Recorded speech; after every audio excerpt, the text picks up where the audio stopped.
Vous allez bien? Ouais, on va passer une bonne soirée. Qu'est-ce qui nous arrive? C'est une bonne question, non? Vous avez remarqué, ces derniers temps, ça secoue quand même un peu. Hein? Qu'est-ce qui nous arrive? Est-ce que tout ça a une logique? Est-ce que tout ça a un sens? Ben oui. Qu'est-ce qui nous arrive? La réponse est extrêmement simple. On m'a donné en fait 5 minutes pour y répondre. Parce qu'ils veulent absolument monopoliser la parole. Donc je vais très très bref. Ce qui nous arrive, c'est ça. Voilà. Merci pour votre attention.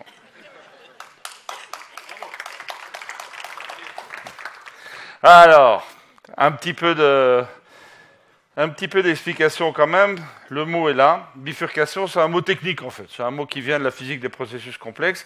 Une bifurcation, je pense que le mieux, c'est de tenter une petite expérience pour vous le faire comprendre concrètement. Voulez-vous bien? Mais pour ça, j'ai besoin de votre aide. Qui ici a au moins un enfant?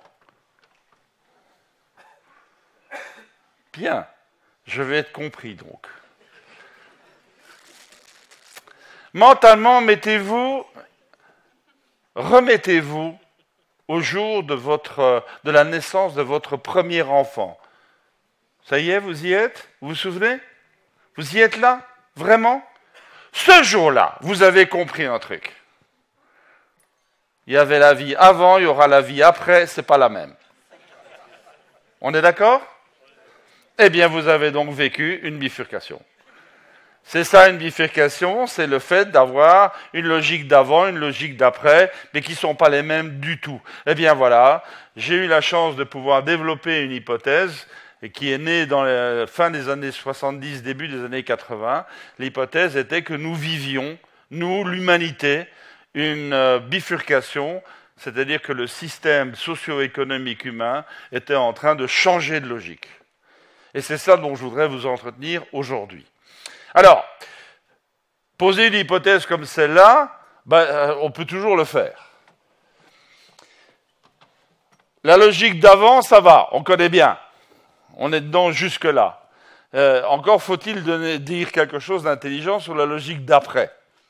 Et là, la tentation de la science-fiction est énorme. La tentation de l'idéologie est énorme. Je vais inventer un avenir qui me convient bien, qui convient bien à mes clients, qui convient bien à mes donneurs d'ordre, et je vais donc faire de la science-fiction. Je pense qu'un scientifique ne peut pas faire ça, vous êtes d'accord? Donc on s'est dit, mais qu'est-ce qu'on peut faire? Quelle méthode pouvons-nous utiliser pour essayer de comprendre ce que pourrait être la logique d'après? Et on n'a trouvé qu'une seule réponse, c'est d'aller voir les historiens pour leur poser une question. Dites-nous, est-ce que oui ou non, dans l'histoire de l'humanité, il y a déjà eu des bifurcations avant? Si la réponse est non, tout s'arrête. On n'a aucun élément pour pouvoir travailler scientifiquement, on n'a rien. Juste l'imagination, donc c'est pas scientifique. En revanche, si les historiens nous disent oui, il y a déjà eu des bifurcations, alors peut-être, on peut trouver dans les bifurcations antérieures ce qu'on appelle des invariants, les ramener dans le présent et essayer de comprendre ce qui nous arrive. Ça vous va comme idée? Donc on a été voir les historiens. On est entre copains, je peux vous le dire, une équipe de physiciens théoriciens qui rencontre une équipe d'historiens professionnels, c'est une vraie aventure humaine, hein. Là, je peux vous dire que, alors, il n'y a rien de commun. C'est pas les mêmes références, c'est pas les mêmes grilles de lecture, c'est pas les mêmes mots, c'est pas les mêmes concepts. C'est génial. C'est juste génial. C'est de la transdisciplinarité à l'état pur. C'est magnifique. Et depuis que moi j'ai travaillé les historiens, je suis un fou d'histoire.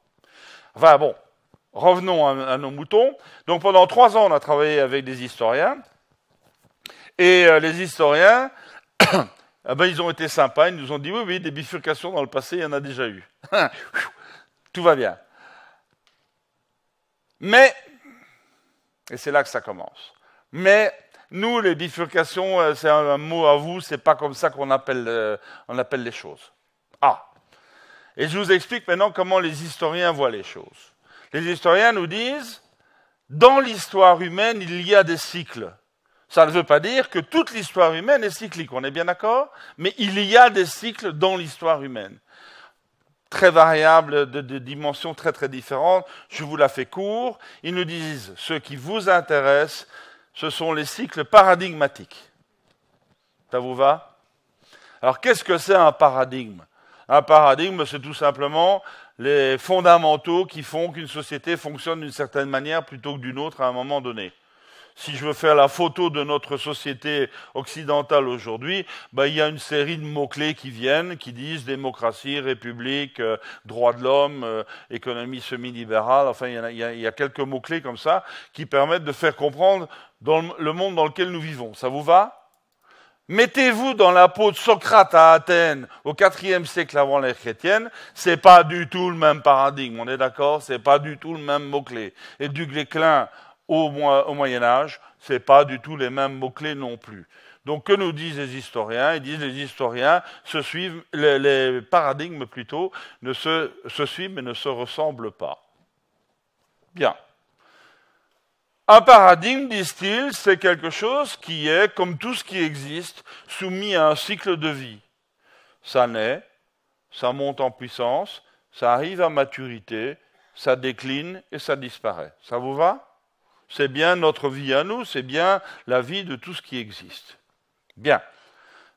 Un pas de plus, les historiens nous disent, mais ça, vous qui avez des enfants, manifestement, vous l'avez bien compris, quand vous arrivez à l'âge adulte, vous mettez en route vos gamins de manière à ce que les gamins arrivent à l'âge adulte au moment où vous commencez à décliner. De manière... Vous déclinez peu, j'entends bien. Mais on est dans la théorie. Hein, de manière à ce que finalement le flambeau se passe d'une génération à l'autre. Ça vous va toujours? Eh bien, disent-ils, pour les paradigmes, c'est exactement la même chose. Quand un paradigme est en train de décliner, il y a un autre paradigme qui monte en puissance pour reprendre le relais. Et comme avec vos gamins, ou comme vous quand vous étiez adolescent, ben ça se passe pas toujours bien d'une génération à l'autre. On est toujours d'accord? Le conflit des générations, ça existe. Hein, c'est le papa qui dit « Mon fils, moi qui ai vécu, qui connais le monde, je vais te donner des conseils de vie importants, applique-les, tu verras, ça te sera bénéfique. » Et le gamin en face qui dit « Écoute papa, on a bien compris un truc, c'est que ton monde à toi et le mien, c'est pas le même. Donc tes règles de vie, tu peux... » Enfin, on se comprend. On est bien là dans le conflit des générations. Eh bien, il y a le conflit des paradigmes. Ça veut dire qu'un paradigme déclinant et un paradigme montant n'ont pas évidemment le même regard sur le monde alentour, ce qui veut dire qu'il y a probablement des conflits. Alors on va voir ça tout de suite. Regardons simplement une chose. Les historiens nous ont dit, la durée de vie d'un paradigme, et ça c'est essentiel, la durée de vie d'un paradigme dans l'histoire humaine est à peu près constante. C'est étonnant a priori.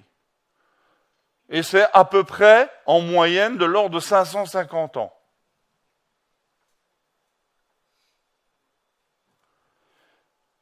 Quand on dit à un physicien que quelque chose est constant, il est content. On aime bien avoir des trucs constants dans les équations, ça fait toujours bien. Donc voilà, la durée de vie d'un paradigme, c'est à peu près 550 ans. On a testé ça sur l'histoire européenne, sur l'histoire chinoise et l'histoire indienne, les trois grands foyers de civilisation qui sont actifs aujourd'hui. C'est bien vérifié. Et chose étonnante, c'est que les bifurcations d'un paradigme à l'autre sont à peu près synchrones, donc sont à peu près au même moment. Je dis bien à peu près. Hein. Qu'est-ce que ça donne en Europe? Ben voilà. L'histoire de l'Europe, si on considère qu'aujourd'hui on est bien en train de vivre une bifurcation, vous retournez 550 ans en arrière, ben vous avez cette incroyable mutation qui s'appelle la Renaissance, où on passe de la féodalité à la modernité. 550 ans avant, on a l'effondrement du rêve carolingien de l'Empire chrétien germanique. 550 ans avant, on a l'effondrement de l'Empire romain. Et 550 ans avant, il y a une chose que moi, le philosophe, ne parvient toujours pas à digérer, c'est l'invasion par les légions romaines du monde grec et du berceau de la philosophie. Ce qui en soi est absolument inacceptable. Ça vous va ? Donc ça donne ça du point de vue graphique dans le langage des historiens. Les historiens nous disent quoi? Ils nous disent, eh bien, vous voyez la courbe rouge qui est là? elle est déclinante, c'est la fin du paradigme précédent. Donc en ce qui nous concerne, c'est la fin de la modernité, c'est le déclin du paradigme qui est né au 15e, 16e siècle, qui est le paradigme moderne. Celui-là est en train de décliner pour l'instant. Et comme je vous l'ai dit tout à l'heure, la nature ayant horreur du vide, il y a un nouveau paradigme qui est en train de monter en puissance. Et ce nouveau paradigme, c'est la courbe verte croissante que vous voyez là. Pourquoi les couleurs? Courbe rouge, feu rouge, ça s'arrête. Courbe verte, feu vert pour l'avenir. Ça vous va? Ça se croise à un moment donné, et vous allez voir tout à l'heure qu'on est bien dedans. Et qu'autour de ce point de croisement, il y a une zone de grande turbulence qui correspond en gros au conflit des générations dont on a parlé tout à l'heure. Ça vous va toujours? Alors, là maintenant, qu'est-ce que je dois faire? Je dois essayer d'étayer cette hypothèse de la bifurcation. Et pour ça, je vous épargne la théorie. La théorie nous dit, eh bien, pour qu'un processus puisse changer de logique interne, il faut qu'il y ait une rupture majeure sur chacune de ces 5 dimensions. Ok, entendez-moi, croyez-moi, on ne va pas plus loin. Donc ce que je vais voir, c'est voir les 5 dimensions d'un paradigme humain et voir si oui ou non il y a rupture majeure sur chacune d'elles. Et s'il y a rupture majeure, eh bien on dit ça explique donc la fin du paradigme précédent, et le nouveau paradigme va devoir se construire en répondant à cette rupture. Ça vous va comme raisonnement? On y va.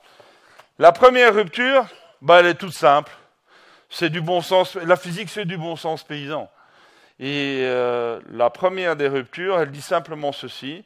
Il n'est pas possible à un processus, quel qu'il soit, de continuer à fonctionner s'il n'a pas les ressources dont il a besoin pour fonctionner. Ça vous va? Chacun d'entre vous, vous avez certainement des projets de vie magnifiques. Je vous enferme dans un caisson sans boire, sans air, sans rien du tout.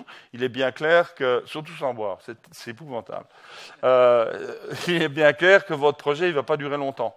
Bon, donc on est bien là devant la première question, les ressources. Il faut des ressources. Bien. Quel est l'avenir de l'économie mondiale en termes de ressources? Eh bien, l'économie, c'est la rencontre entre une demande et une offre. Ça vous va comme idée?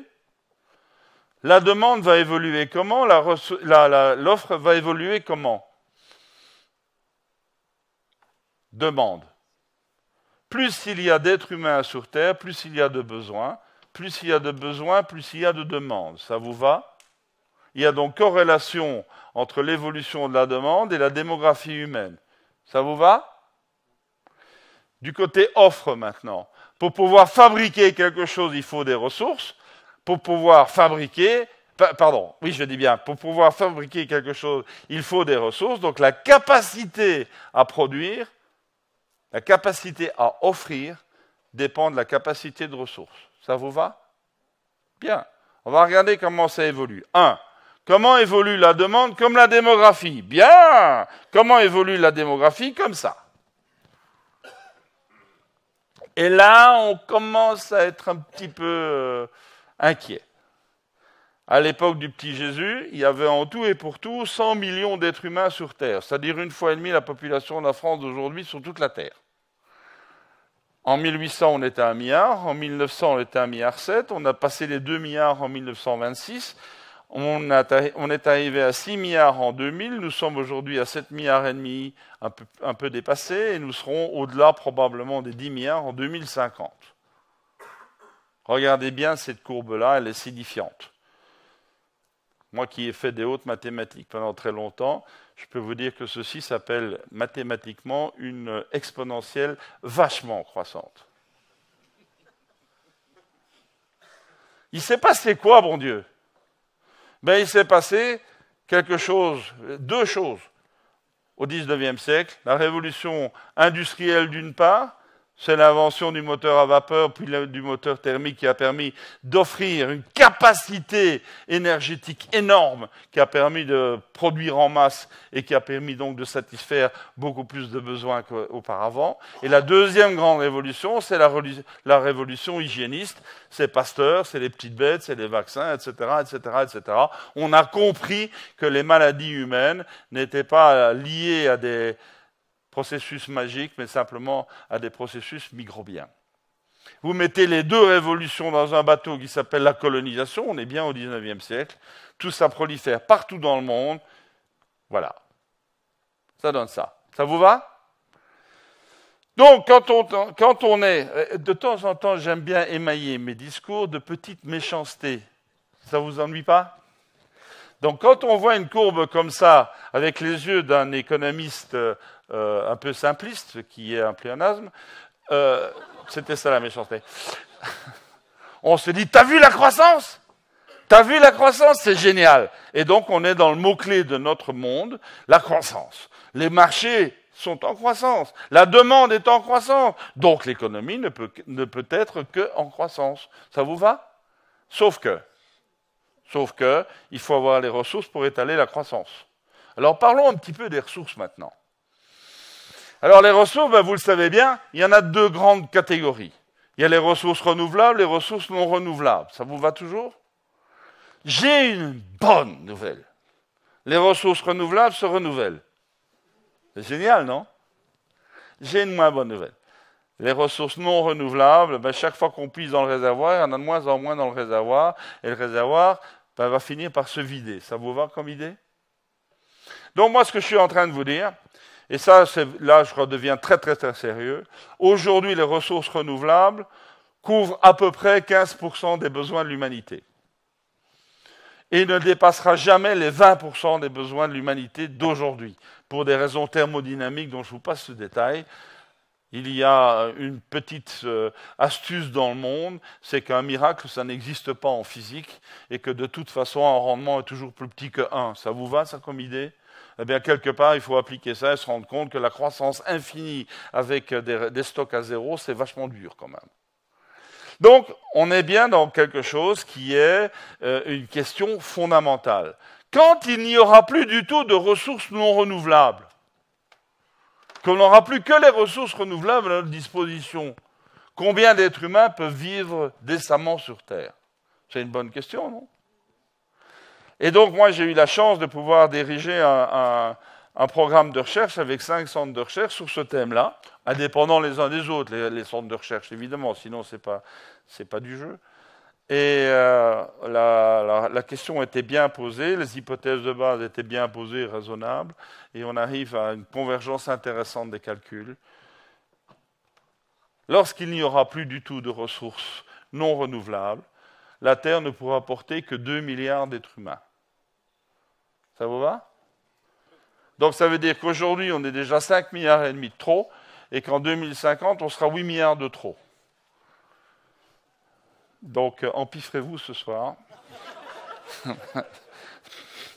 Alors, non, pas empiffrez-vous ce soir. Est-ce que c'est un problème? Tout dépend du temps qu'on a. Si les ressources non renouvelables sont épuisées dans 10 000 ans, moi j'ai bien le temps d'organiser un atterrissage en douceur de la démographie humaine, c'est tout à fait jouable. En revanche, si on me dit c'est demain matin, là on est vachement mal quand même. Alors en fait, c'est ni l'un ni l'autre, c'est très probablement, on a 2 siècles. On a en gros 2 siècles pour arriver aux 2 milliards. C'est vachement rapide à l'échelle de l'univers. Alors, on va essayer de regarder les choses un petit peu autrement. Et les choses, c'est très simple en fait. Imaginez que je puisse faire un graphe. En ordonnée, en abscisse, je mets le temps qui passe. Ça va? En ordonnée, je mets la demande et l'offre en ressources. Ça vous va? La demande, où il est mon graphique? La demande, elle est là, une exponentielle extrêmement croissante. Quant à l'offre, vous avez bien compris que ce qui se renouvelle, ce renouvellement, ben, ça reste une constante. Ce qui ne se renouvelle pas, ben, forcément, la capacité diminue. Donc, la somme des deux, c'est une courbe décroissante. Ça vous va? Quand, sur le même graphique, on a une courbe croissante et une courbe décroissante, il y a un miracle mathématique exceptionnel, c'est qu'elles se croisent. C'est dingue, non? Ce point de croisement, ça s'appelle le peak point. Et ce peak point, il dit quoi? Tant qu'on ne l'a pas atteint, l'offre est supérieure à la demande et on est dans une situation apparente d'abondance. Ça vous va? Mais une fois qu'on a dépassé le peak point, les deux courbes se croisent, s'inversent, et donc ça veut dire qu'au-delà du peak point, on est bien dans une demande qui excède définitivement l'offre. On est dans une situation de pénurie. Ça vous va? Donc savoir quand se passe le peak point, c'est quand même quelque chose de vachement intéressant à aller regarder. Eh bien, on peut déterminer ce point de croisement relativement bien aujourd'hui. On peut le prévoir avec relativement beaucoup de certitude pour une raison extrêmement simple, c'est qu'il est passé. Et c'est beaucoup plus facile de prévoir le passé que l'avenir, vous avez remarqué, hein? Donc, en gros, le peak point global, le peak point of everything, c'est aux alentours de l'an 2000. Alors, je suppose que dans la salle, il y a des tas de gens qui se sont intéressés à ça et qui vont me dire « oui, mais machin n'est pas d'accord et un tel n'est pas d'accord non plus ». Je vous épargne les querelles d'experts. C'est que selon les hypothèses qu'on prend, certains diront « ah ben non, le peak point c'était bien avant, c'était aux alentours de 1950-1960 », et d'autres vous diront, selon d'autres hypothèses, on se trouve aux alentours de 2070, voire de 2100. On est entre amis, je peux être franc, je m'en fous, et vous imaginez pas. Qu'est-ce que veut dire une erreur de plus ou moins 50 ans sur quelque chose qui concerne l'histoire de l'humanité? Ça n'a aucun intérêt. Il faut donc faire la photo en disant faisons comme si le peak point était bien dépassé et faisons comme si nous sommes bien déjà aujourd'hui dans une logique de pénurie. Si on a du bois de rallonge, ben tant mieux, qui va s'en plaindre? Vous êtes avec moi là-dessus? Bon, voilà. Première rupture, nous ne sommes plus dans la logique d'abondance qui a été le socle fondamental de la construction de la modernité. Nous sommes dans une logique de pénurie. Alors, vous êtes à la sortie d'un Carrefour ou d'un Auchan, et vous allez expliquer au gars qui sort avec son caddie, vous savez, on est dans une logique de pénurie. Le mec, il est mort de rire. Il vous dit, ben attends, tu rigoles. Moi, là, tous les rayons sont pleins à craquer. Je ne paye pas très, très, très cher. Oui, le pouvoir d'achat a diminué un peu, mais bon, pas trop. Et j'achète ce que je veux, quand je veux, comme je veux. Tu ne vas pas m'emmerder avec des conneries, quoi. Il n'y a pas de pénurie. Parce qu'il y a erreur sur le mot. Pénurie, ça ne veut pas dire qu'il n'y a plus rien dans les rayons. Pénurie, ça veut dire que la croissance, que l'évolution tendancielle de la demande est définitivement supérieure à l'évolution tendancielle de l'offre. Mais ça ne se voit pas dans le grand magasin. On est d'accord là-dessus? Hein? Donc il ne faut pas se tromper sur les mots. Alors voilà, première rupture, nous ne sommes plus en situation d'abondance. Ce qui n'est quand même pas une nouvelle sympa juste avant le dîner. Hein? Mais bon, je ne suis pas sympa. Comment est-ce que la courbe verte va pouvoir réagir? Il y a bien une première grande rupture sur la courbe rouge. La courbe verte, elle va dire quoi par rapport à ça? Comment est-ce qu'on peut construire une économie humaine dans un nouveau paradigme, sachant que nous sommes dans une logique de pénurie? Eh bien, je vous propose un premier mot-clé. Pardon. Le premier mot-clé, c'est le mot frugalité. Alors, frugalité, ce n'est pas une insulte, hein. Ça veut juste dire, c'est ma définition que je vous propose, dans tout ce que nous faisons, faisons moins mais mieux. Ça vous va, ça? Moins, c'est-à-dire quantitativement moins. Mieux, ça veut dire qualitativement mieux. On y reviendra, vous verrez, tout à l'heure. Essayons d'appliquer ça. Parce que c'est une méthode que moi j'ai utilisée. J'ai fait du management de crise pendant une quinzaine d'années. Et c'est une des méthodes qu'on avait utilisées. C'est de dire, une entreprise ou une personne, c'est une liste de verbes d'action. Sur chacun des verbes d'action, appliquons simplement cette méthode. Comment faire ça? Moins mais mieux. Vous voyez? C'est d'une simplicité biblique. On va faire un essai. Travailler moins mais mieux, ça vous dit? Ah, du coup, ça rigole. Hein. Travailler moins mais mieux, ça ne veut pas forcément dire travailler moins d'heures. Ça veut peut-être dire autre chose. Par exemple, ceci, et ça je vous assure que je l'ai testé sur moi d'abord et sur d'autres après. Regardez votre emploi du temps sérieusement et objectivement. Arrêtez de faire à longueur de journée des trucs qui servent à rien. Arrêtez de faire des trucs qui servent à rien. C'est phénoménal. L'énergie et le temps qu'on passe à faire des trucs qui servent à rien, qui n'ont aucune valeur d'utilité. Ben voilà, principe de frugalité, sur la première dimension de la vie qui est le temps qui passe, qui est complètement irréversible, je suis désolé de vous apprendre ça, et donc chaque seconde qui n'est pas bien utilisée, elle est perdue. Se réunir moins mais mieux, ça vous va ? J'ai affaire à des connaisseurs. Hein. Se réunir moins mais mieux. Moi, je connais, on ne vous l'a pas dit tout à l'heure, mais j'ai 2 nationalités, je suis américain et israélien, donc je connais mieux les statistiques américaines. Aux États-Unis, aujourd'hui, il y a un truc très, très, très intéressant à voir, c'est que dans la plupart des sociétés plus ou moins grandes, on va dire, 92% des réunions qui se font n'aboutissent pas à la solution du problème posé. Ça vous va ? Si on arrêtait, non ? Communiquer moins mais mieux, ça vous va ?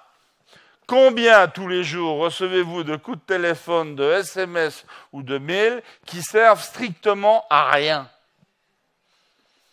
Le problème est que pour savoir que ça ne sert à rien, il faut d'abord le lire ou l'écouter. Donc c'est déjà foutu. Comment on va faire pour arrêter de nous faire voler notre temps ? Voilà, vous m'avez compris, moins mais mieux. Pensez-y, méditez-le tous les jours sur ce que vous faites, vous allez voir, vous allez trouver des gisements extraordinaires d'économie et de qualité en même temps. Rupture suivante. Vous voyez la petite dame en bleu là ? Ça, c'est une photo qui a été prise pendant la campagne présidentielle américaine. La petite dame en bleu que vous voyez là, c'est la femme la plus dangereuse du monde. L'autre, c'est un fou, mais elle, c'est une vraie danger. Donc, je préfère le fou au danger, moi. Hillary Clinton, qu'est-ce qu'elle faisait là ? Eh bien, elle avait devant elle des centaines de gens, et ces gens étaient dotés de la technologie classique, à savoir un téléphone portable qui permet de faire des photos. Et donc, l'idée, c'était de faire un selfie avec Hillary Clinton. Tu penses bien, attends. Hein.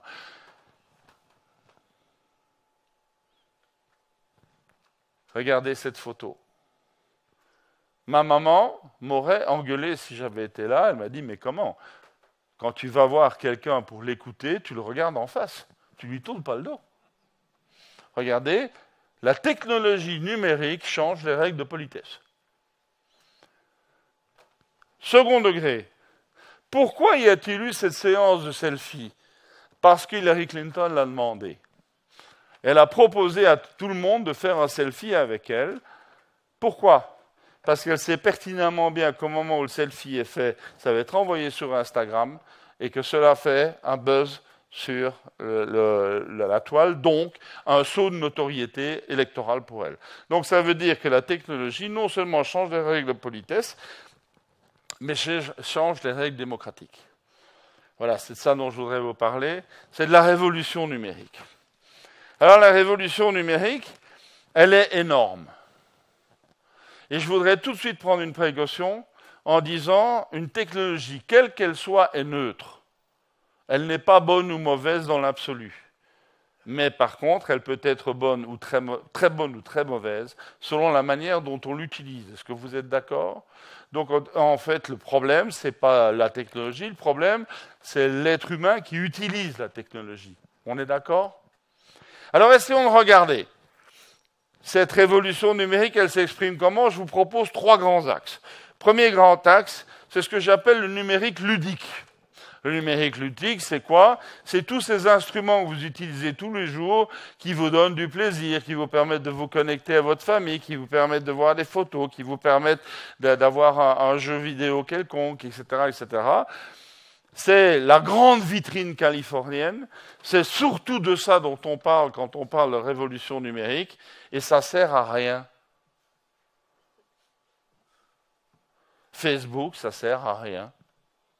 Instagram, ça sert à rien. Netflix, ça sert à rien. Ça fait gagner du pognon à ceux qui gèrent ça, mais ça ne fait pas du tout un levier sur l'évolution économique du monde.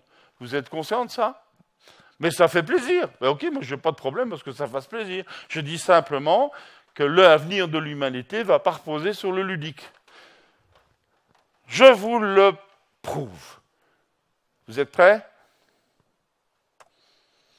En ce moment, j'essaie de me faire des amis en dehors de Facebook tout en appliquant les mêmes principes. Alors tous les jours, je descends dans la rue et je raconte aux passants ce que j'ai mangé, comment je me sens, ce que j'ai fait la veille, ce que je suis en train de faire, ce que je vais faire ensuite. Je leur donne des photos de ma femme, de ma fille, du chien, de moi en train de faire le jardin, de mes vacances au bord de la piscine. J'écoute aussi les conversations des gens et je leur dis j'aime et j'aime pas. Et ça marche, j'ai déjà 3 personnes qui me suivent, 2 policiers et un psychiatre.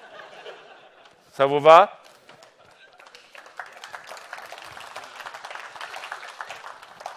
Alors, le but du jeu n'est pas évidemment de jeter l'opprobre sur ce genre d'outils. Je dis simplement que ce n'est pas ça le levier d'évolution de l'économie de l'humanité. On est d'accord? Donc maintenant, on va parler au vrai levier d'évolution. Alors, le premier levier d'évolution qui est fondamental, c'est l'évolution des robots. Il faut savoir que la nouvelle génération de robots, elle est là. Elle est tout à fait prête. Elle a été développée non pas aux États-Unis, mais en Europe et en Extrême-Orient.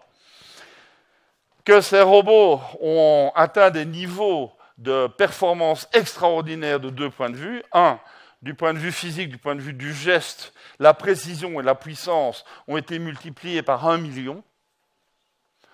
Et du point de vue logiciel, la miniaturisation a permis d'avoir une puissance de calcul à l'intérieur de ces robots qui est extraordinairement forte et qui leur permet de gérer des logiciels extrêmement performants qui leur permettent à eux de résoudre des problèmes et de trouver des solutions à des situations de plus en plus complexes et de plus en plus sophistiquées. Ça vous va, ça?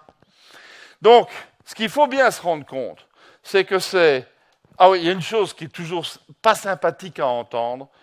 Sachez une chose fondamentale, c'est que tout ce qui est robotisable sera robotisé. Ça vous dit ça? Il y aura toujours quelqu'un qui va robotiser ce qui est robotisable. Ça vous va? Donc ça ne sert à rien de s'énerver, ça ne sert à rien de rêver d'un monde sans robot. Non, ce ne sera pas comme ça. Ça va donc impacter tous les métiers. Tous les métiers qui sont ici seront impactés par la robotisation. Cette robotisation va nécessairement déplacer complètement les activités physiques humaines. Mais c'est une grande chance. Ça veut dire que les robots prendront en charge toutes ces activités physiques qui sont fastidieuses, éreintantes, dangereuses, etc., etc.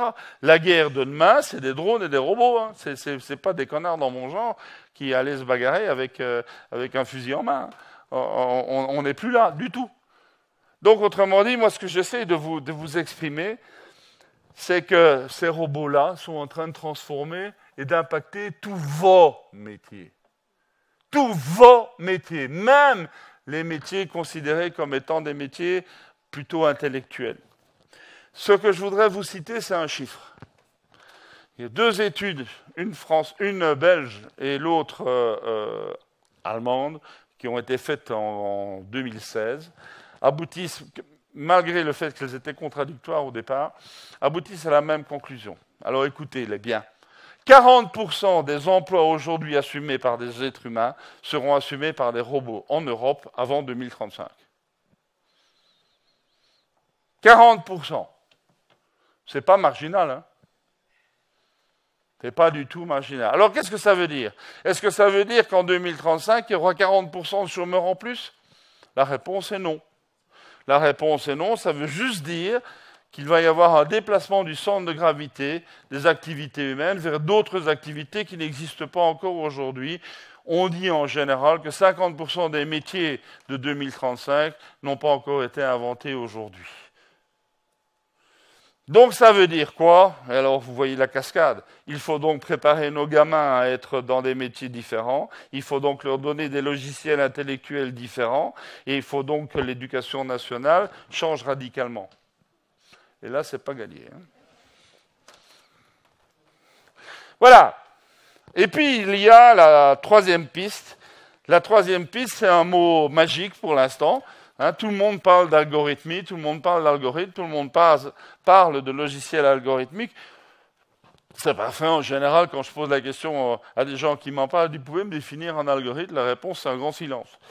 Donc on va peut-être essayer, on va peut-être essayer de regarder les choses un petit peu différemment.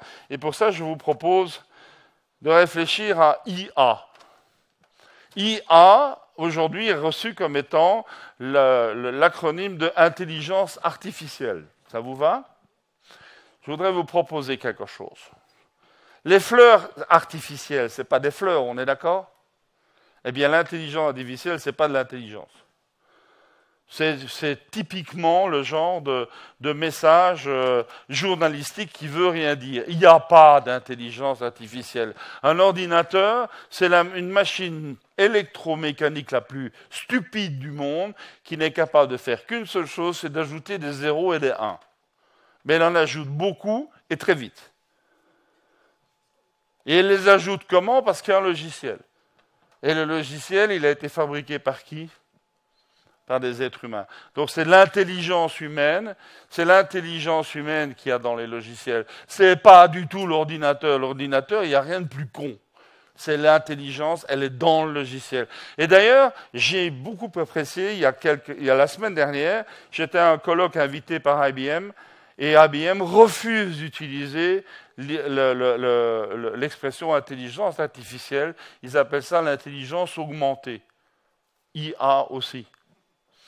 Moi, je préfère intelligence amplifiée. Et mon petit schéma qui est là, il est représentatif de la manière dont moi je vois les choses. C'est qu'il y a l'intelligence humaine, il n'y a que l'intelligence humaine. En revanche, il y a toute une série de logiciels algorithmiques qui amplifient incroyablement cette intelligence et qui permet de faire des tas de choses extraordinaires. Alors, qu'est-ce que c'est un algorithme? On a bien écrit là, amplification algorithmique. C'est quoi un algorithme? Alors, on a l'impression que c'est quelque chose qui vient d'être inventé en Californie. C'est magique? Pas du tout. Un algorithme, c'est quelque chose qui existe depuis très très longtemps. Les plus vieux algorithmes connus datent d'il y a 4000 ans. Je vous donne les deux algorithmes les plus connus. L'un est phénicien, l'autre est babylonien. Vous voyez, hein? Alors le premier, c'est le phénicien. C'est un algorithme qui est une recette de calcul. C'est rien d'autre, un algorithme. C'est une recette de calcul itératif. Et plus on fait tourner le logiciel, enfin, parce que ça ne s'appelait pas un logiciel, plus on fait tourner la méthode, plus on affine le résultat et il devient de plus en plus précis. Vous faites parfois la cuisine, mais vous connaissez ça par cœur. Vous prenez une recette de cuisine que vous ne connaissez pas, vous l'essayez la première fois, c'est pas terrible. Et puis progressivement, vous refaites la même recette, vous changez tel ou tel paramètre, tel ou tel ingrédient, telle ou telle épice, vous ajoutez tel ou tel petit côté personnel, et progressivement, la recette devient de plus en plus excellente. On est d'accord? Vous faites du deep learning en faisant ça. Vous faites de l'apprentissage itératif sur base de paramètres que vous changez, que vous testez par rapport aux résultats que vous escomptez. On est dans l'intelligence amplifiée. Ça vous va? Alors, le premier logiciel connu, le premier algorithme connu, c'est quelque chose de très très très pratique. Je pense que parmi vous, il y en a plus d'un qui ont déjà essayé de tracer ou de calculer des raccords de dallage, des raccords de planches, des raccords de pierre, où il y a une diagonale. Oui? Comment on fait pour calculer la longueur d'une diagonale? Il y a un truc tout con, ça s'appelle la racine carrée. Ça vous va, ça? Eh bien, le premier algorithme phénicien est un algorithme de calcul de la racine carrée qui permettait aux gens de calculer la longueur d'une diagonale. Et cet algorithme était d'autant plus précis qu'on faisait le calcul de manière itérative en réinjectant le résultat de la première itération dans la deuxième itération jusqu'à obtenir quelque chose qui était extrêmement précis. Le deuxième algorithme, et là je suis honteux de devoir le dire, mais la vérité scientifique est là. C'est un algorithme babylonien qui avait pour but d'optimiser la pression fiscale sur les propriétaires terriens. Je suis désolé, excusez-moi. Donc, autrement dit, nous sommes là devant une méthode de résolution de problèmes qui n'est pas équationnelle, mais qui est itérative. C'est rien d'autre. D'ailleurs, le mot lui-même le dit. Quelle est l'étymologie d'un algorithme? C'est du grec. Vous avez tous fait du grec, n'est-ce pas? Arithmos, ça veut dire... Vous n'avez jamais fait d'arithmétique? L'arithmétique, c'est la science du calcul. Arithmos, c'est un calcul. Et algos, qu'est-ce que veut dire algos? Algos, vous le savez, parce qu'il est dans un mot que vous utilisez, un analgésique, c'est quoi? An, alpha privatif, algos. Ah, douleur. C'est quelque chose qui supprime la douleur. Donc, autrement dit, un algorithme, c'est un calcul douloureux. C'est d'un chiant. Mais vous ne pouvez pas savoir. Pour avoir un bon résultat, il faut le faire à la main, 10 fois, 15 fois, 20 fois, 30 fois. C'est pas drôle du tout. Donc, autrement dit, la méthode algorithmique elle existe depuis très longtemps, mais c'est tellement chiant qu'on ne l'a pas utilisée. Sauf que maintenant, la puissance de calcul, elle est là. Et en plus, ce n'est pas nous qui faisons les calculs. Donc, tout va bien. Donc, on a maraillé la puissance de calcul de l'ordinateur avec les méthodes algorithmiques, et on a cette extraordinaire chose qui est à notre disposition, qui s'appelle les logiciels algorithmiques. Ça vous va? Ça, c'est colossal. Qu'est-ce qu'on peut faire avec des logiciels algorithmiques? On peut faire des tas de choses. Encore une fois, c'est neutre. C'est la manière dont tu l'utilises qui peut être intéressante ou pas intéressante du tout, voire dangereuse. Moi, j'utilise pas mal des algorithmes. Pourquoi? Parce que dans les problèmes que nous traitons en physique-théorie des systèmes complexes, les équations sont tellement compliquées, il y a tellement c'est des systèmes d'équations différentielles du 3e, 4e degré avec tellement de paramètres que c'est absolument plus calculable. Donc on ne calcule plus. Par contre, on simule. On lance un modèle et on fait de l'itération sur les paramètres du modèle jusqu'à voir comment l'évolution apparente du point de vue virtuel correspond ou pas à l'évolution réelle du système que l'on connaît. Donc, simulation. Deuxième idée, c'est l'idée de diagnostic. On va prendre un cas très très simple et bien connu, un médecin. Vous ne vous sentez pas trop bien, vous allez voir un médecin. Le médecin, qu'est-ce qu'il fait dans sa tête? Il prend toute une série de données, votre pouls, votre tension, votre température, votre aspect, tout ce que vous voulez. Et puis dans sa tête, il a une espèce de grande table en disant voilà les symptômes et voilà les maladies possibles. Et puis on croise tout ça jusqu'à arriver à un diagnostic qui dit mon grand, je pense que tu as chopé une belle grippe. D'accord? Maintenant, essayez d'imaginer un truc. Plutôt que d'avoir un médecin qui a sa petite matrice de diagnostic dans sa tête liée à sa mémoire, à lui, à ce qu'il connaît, on met une matrice absolument infinie avec toutes les expériences médicales de tous les médecins du monde, d'un côté, et d'autre part, tous les paramètres possibles et imaginables de l'autre. Et on fait tourner là-dessus un algorithme. Vous comprenez que la puissance de diagnostic va être complètement différente. Les premiers à avoir testé ça, c'est IBM, avec un diagnostiqueur médical qui s'appelle Watson. Peut-être vous avez entendu parler de ça. Aujourd'hui, c'est extrêmement clair. Le taux de réussite de diagnostic de Watson est de 92%. Ceux des médecins les meilleurs de la spécialité, c'est de l'ordre de 70%. Est-ce que ça veut dire que les médecins sont cons? Non. Ça veut juste dire qu'ils ne peuvent s'appuyer sur la puissance mémorielle qui est la leur. Et que le Watson, il a une puissance mémorielle infiniment plus grande et une puissance de calcul tellement énorme que statistiquement, il peut arriver beaucoup plus vite au résultat, pas sûr, mais le moins incertain. Ça vous va ? Alors la troisième application, c'est évidemment les applications statistiques. Alors là, je vais me régaler évidemment, parce que je ne vais pas pouvoir m'empêcher de larguer mon venin. Amazon, ça vous dit ? Qu'est-ce qu'on a fait là ? Le big data, c'est très simple. C'est qu'on vous pique à longueur de journée tout ce qui vous concerne comme données parce que vous faites des transactions sur la toile, et tout ce que vous faites sur la toile est pompé. Mettez-vous bien ça en tête. Et puis derrière ça, il y a des algorithmes qui tournent et qui vous mettent dans une case de plus en plus précise pour essayer de comprendre quel est votre comportement. Alors votre comportement d'achat d'abord. Vous allez sur Amazon, on vous dit, étant donné vos dernières visites et les différents choix d'achat que vous avez faits, eh bien très probablement que le bouquin d'aujourd'hui qui devrait vous intéresser, c'est machin. Et justement, ça tombe bien, aujourd'hui, il y a un discount de 5%. Jusque-là, ce n'est pas bien grave. C'est juste l'utilisation de vos préférences, comme on dit maintenant. Là où ça devient plus embêtant, et ce que je vais vous raconter maintenant, c'est du vrai, c'est du vécu, c'est de l'expérimenté aux États-Unis. Imaginez ceci. Marc Levy, comme chacun d'entre vous, eh bien, il a sa petite case quelque part dans un cloud quelconque, et on sait que Marc Levy, il fait des recherches sur Google. Moi, c'est pas Google, c'est Quant, parce que j'ai décidé de ne plus voir Google sur mes ordinateurs. Il fait des achats sur Amazon, on va dire, etc., etc. Donc, on voit un peu comment il fonctionne à Levy. Sauf que, et on a vraiment testé ça,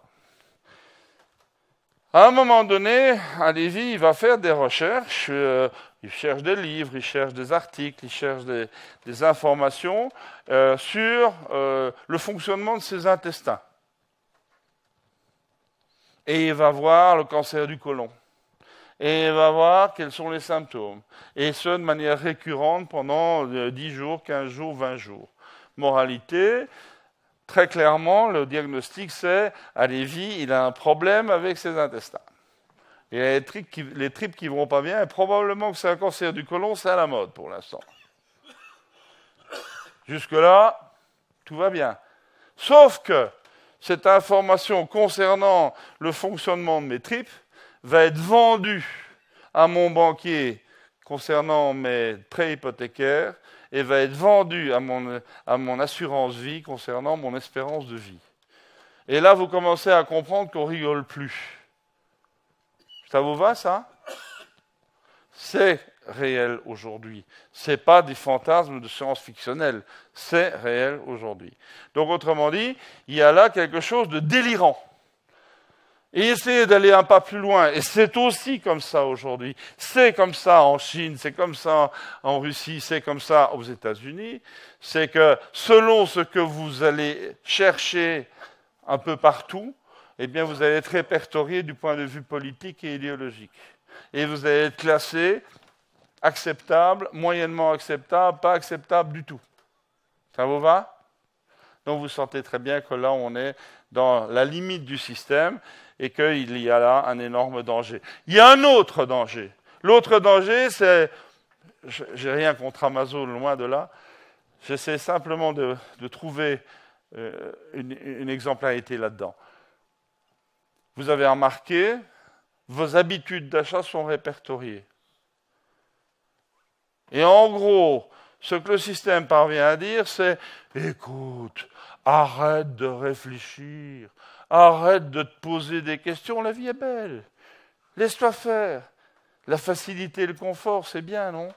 On va te dire très exactement ce qu'il faut que tu achètes comme bouquin. T'énerve pas.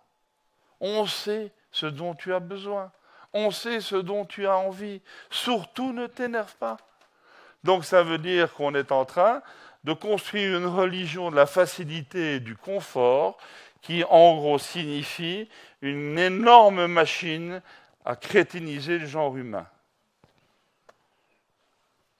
Donc ça veut dire, deuxième rupture, on est en train de passer des technologies numériques aux technologies numériques qui sont porteuses de promesses exceptionnelles, je ne suis pas technophobe, de porteuses exceptionnelles à condition qu'on les utilise bien, qui sont porteuses de dangers absolument infâmes si on les utilise mal. Ça vous va comme idée? Comment est-ce que la courbe verte peut réagir par rapport à cette rupture? Deuxième mot-clé, je vous propose le mot d'intelligence technologique. Ça veut dire quoi en gros? On va faire simple. Première idée, il faut que la technologie reste l'esclave de l'humain. Il ne faut jamais que l'humain devienne l'esclave de la technologie. Est-ce que ça vous va comme idée? Petit test immédiat. Qui a un téléphone portable? Qui, parmi vous, ayant un téléphone portable, ne se sent pas de temps en temps esclave de son téléphone portable? D'accord, merci beaucoup. Ce midi, oh, j'étais foudrage. J'ai mangé dans un restaurant thaïlandais là, à Angers, et il y avait à côté de moi un petit couple adorable. Un beau gars, une belle femme. Bon, ils portaient à peu près la même alliance, donc j'imagine qu'ils étaient probablement qu'ils avaient des relations autres que purement bancaires. Est-ce que vous pouvez imaginer ça? Cette jolie femme, ce beau jeune homme, ce connard, il a en face de lui une femme magnifique. Et il a passé son repas à regarder son téléphone portable et à jouer avec sa petite poussette, comme dit mon ami Michel Serres. Et la fille, elle s'emmerdait comme un rat mort. Attendez, on est où, là? On est où? Et moi, quand j'ai vu ça, la fille m'a regardé, moi je l'ai regardé, je lui ai fait un clin d'œil, et je peux vous assurer que... voilà la réaction. C'est aberrant. C'est juste aberrant. Ce garçon est devant une femme qui est probablement la sienne, qui est une femme adorable, et il passe le repas qu'ils font toutes les deux à regarder son téléphone portable. C'est un gros con. Ça vous va comme idée? Donc autrement dit, à partir de demain, quand vous êtes dans un restaurant, eh bien, votre truc, vous le mettez en poche et on n'en parle plus, d'accord? Voilà. Donc, premier principe, c'est de ne pas être esclave. Deuxième principe, c'est de ne prendre de la technologie que ce qui vous est réellement utile. Qu'en faire?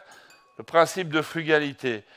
Ne suivez pas la mode. C'est pas parce qu'un truc est à la mode qu'il faut l'acheter, qu'il faut le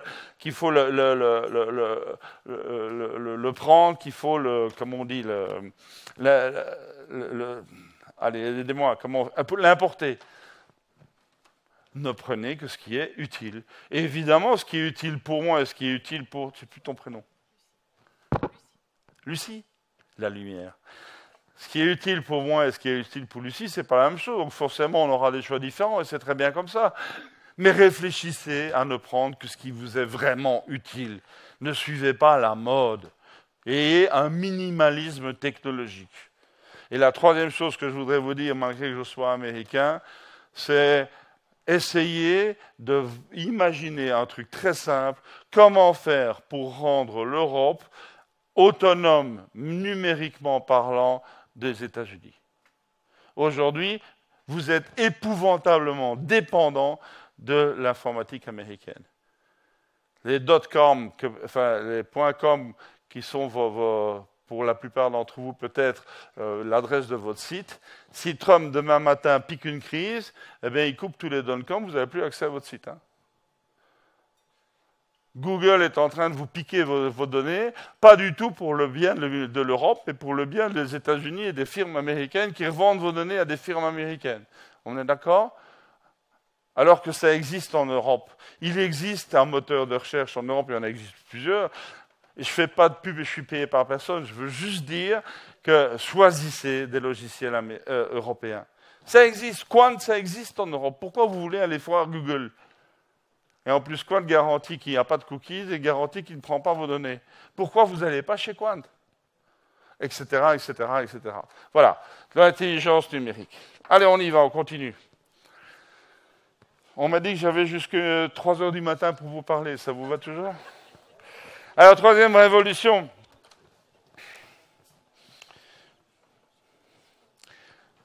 Est-ce que vous êtes d'accord pour accepter l'idée suivante? Chacun d'entre nous a de plus en plus d'interlocuteurs et que les interactions avec ces interlocuteurs deviennent de plus en plus fréquentes et intenses. Ça vous va comme idée? Oui? Bon. Eh bien, ça, c'est une définition de la complexité. Nous sommes donc dans un monde de plus en plus complexe. Il y a de plus en plus d'interlocuteurs, de plus en plus d'interactions. Et on nous dit, et c'est juste, on nous dit, il faut donc que nos entreprises deviennent de plus en plus agiles, de plus en plus souples, de plus en plus réactives, de plus en plus innovantes, de plus en plus créatives. On est d'accord? Et c'est évidemment la bonne réponse. La question qui se pose, c'est est-ce que nos modèles organisationnels sont compatibles avec cette exigence de réactivité? Alors, regardons autour de nous, regardons l'histoire. Comment les sociétés humaines, en général, s'organisent-elles? C'est quoi le modèle organisationnel fondamental? Montrez-moi ça avec vos mains. Voilà. Depuis des milliers d'années dans toutes les régions du monde, le modèle organisationnel de base, c'est la pyramide hiérarchique. On est d'accord? En ça, nous n'avons pas beaucoup innové parce que les vaches font la même chose, les poules aussi. Donc, on est sur le bon chemin, sûrement. Sauf que ce sont deux animaux domesticables. Mathématiquement, c'est ça. Notre modèle d'organisation de base, c'est ce qu'on appelle l'arborescence linéaire. Et un physicien, quand il voit un truc comme ça, il se dit, mais bon Dieu, pourquoi est-ce que les êtres humains, depuis si longtemps, partout dans le monde, utilisent-ils ce modèle-là et pas un autre? Ben, la réponse, elle est mathématique. Ça, c'est la réponse à un problème très simple.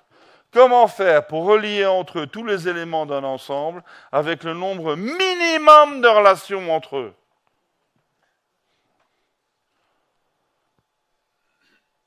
Ça veut dire que c'est un optimum économique, évidemment. Moins j'ai de relations à entretenir, moins ça me coûte de temps et d'énergie. Ça vous va? Sauf que c'est l'organisation la plus pauvre. Forcément, moins il y a de relations, moins il y a de loin, moins il y a d'interactivité. Donc c'est l'organisation la plus pauvre. Donc moi, ce que je suis en train de vous dire, c'est qu'aujourd'hui, comme la complexité du monde extérieur est en train de monter, ce modèle-là pose un problème. Il est beaucoup trop lent, il est beaucoup trop lourd. Donc on va voir les matheux et on leur dit, on fait quoi? Et les matheux, ça se démonte jamais, un matheux, par définition. Et alors ils nous disent, ah ben écoutez, il faut remplacer un mot. Il faut remplacer le mot minimum par le mot maximum. Comment faire pour relier entre eux tous les éléments d'un ensemble avec le nombre maximum de relations entre eux? Bien, ça s'appelle comment? Ça s'appelle un réseau. Ça s'appelle tilt. C'est ça que je devais dire, Laurent? Hein, ça s'appelle-t-il? Ben oui, mais vous êtes tous de plus en plus impliqués dans des tas de réseaux. Ce n'est pas un phénomène de mode, c'est juste une obligation. On est devant un extraordinaire dilemme qui est de choisir entre un optimal économique et d'autre part un optimal d'efficacité. Et c'est l'un ou l'autre. Sachant donc que le monde devenant complexe, il faut passer nécessairement d'un modèle pyramidal hiérarchique vers des modèles en réseau, et que c'est le plus grand défi pour les managers aujourd'hui, parce que c'est tout sauf simple de passer d'un modèle pyramidal à un modèle réticulé. Même mon ami Isaac Getz l'a reconnu. C'est vous dire.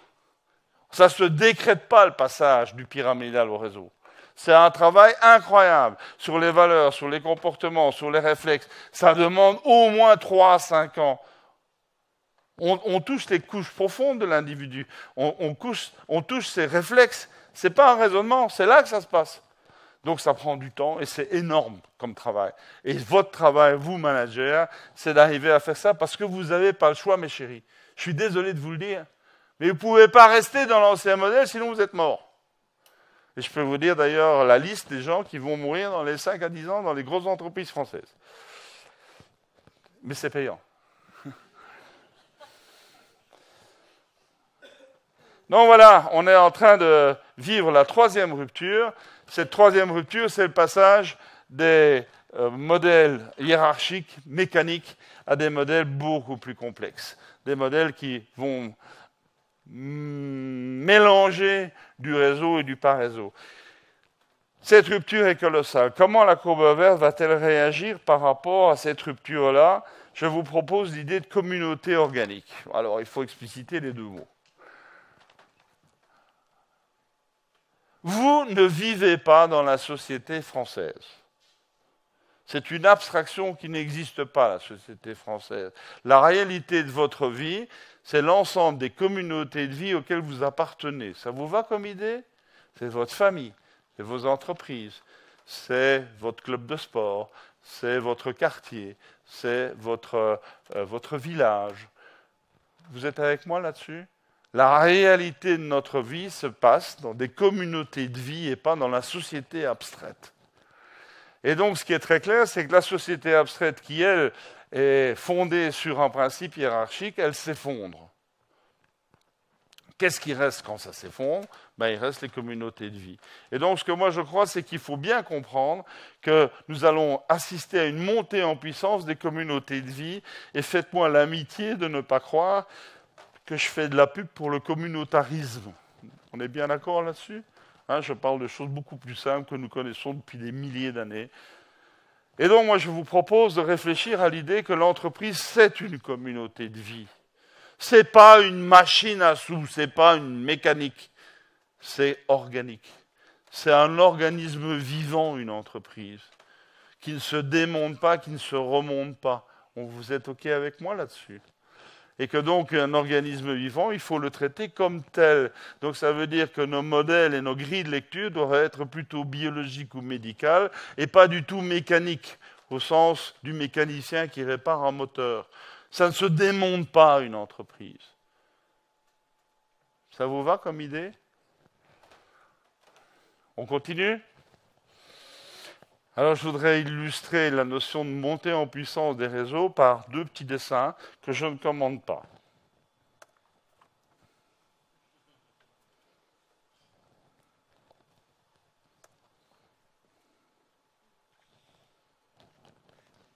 Ça vous va?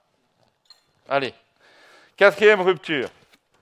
Quatrième rupture, elle touche notre modèle économique. Notre modèle économique dominant aujourd'hui, il est né avec la révolution industrielle, c'est-à-dire à la fin du XVIIIe, début XIXe siècle. Nous sommes passés d'une économie artisanale et paysanne à une économie industrielle. Ça vous va? Quels sont les moteurs du modèle industriel? Le point de départ, c'est le moteur qui a permis de produire beaucoup très vite. Donc nous sommes très vite entrés dans une économie basée sur la notion de masse, la notion de quantité. Et donc le modèle industriel a deux piliers. Le premier, c'est qu'une entreprise n'existe pas si elle n'est pas grande, si elle n'est pas de grande taille, si elle n'est pas grosse. Regardez les classements des entreprises aujourd'hui dans la plupart des cas. Vous avez un classement soit par chiffre d'affaires, soit par effectif, donc par taille. Ça vous va? Et donc, il faut être gros. Et pourquoi faut-il être gros?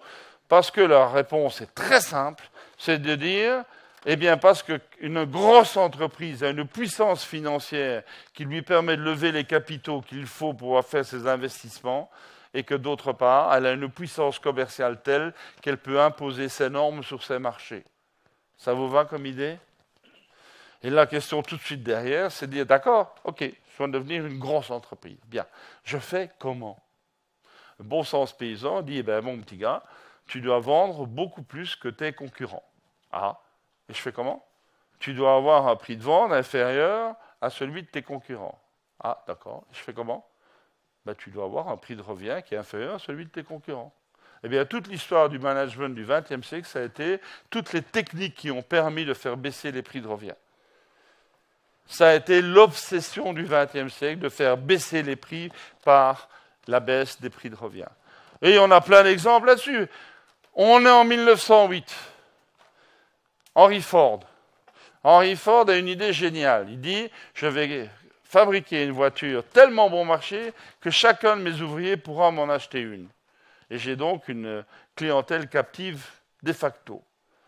Et il dit, quand il lance la Forte sur le marché, il dit, vous pouvez la choisir de n'importe quelle couleur, à condition que ce soit...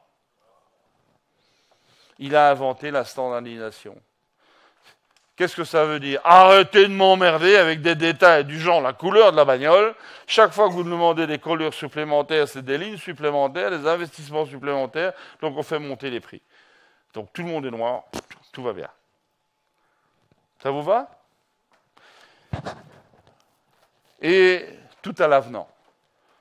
On a inventé la mécanisation, on a inventé l'automatisation, on a inventé des tas de techniques qui ont permis de faire baisser les prix de revient, et c'est très bien. Ne crachons pas dans notre soupe, essayons simplement de nous rendre compte que ce modèle industriel est parvenu à résoudre des tas de problèmes de distribution de masse vers un grand nombre de gens qui, avant ça, en étaient dépourvus. Il ne faut jamais cracher dans sa soupe, on est d'accord ?